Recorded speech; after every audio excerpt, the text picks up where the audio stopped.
Yes, it is true. The College Board has released SAT practice test number 11 in the Bluebook app.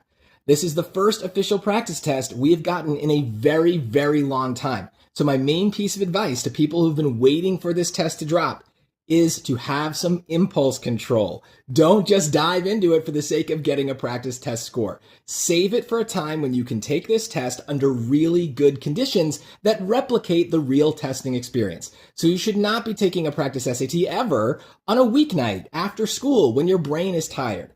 Save it for a weekend morning when you can wake up, have some breakfast, and get mentally prepared the same way you would for a real official exam. So make sure you are planning out when you take this, especially if it's the last one that you've got, because we're not going to get another one before the March SAT. So you want to make sure you take this at a time when you're in the right state of mind. This is always true for practice tests, but I know some of you are ready to just dive in and get a score.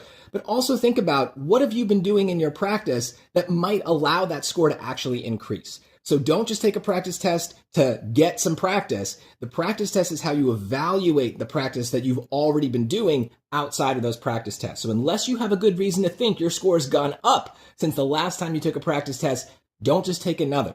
So check out my channel. As soon as I am able to, I'm going to have the videos explaining this new practice test, having myself take it for the first time and getting a score. So stay tuned for that. But in the meantime, practice individual topics so that when you do take that practice test, you have every reason to believe that those scores are going to go up.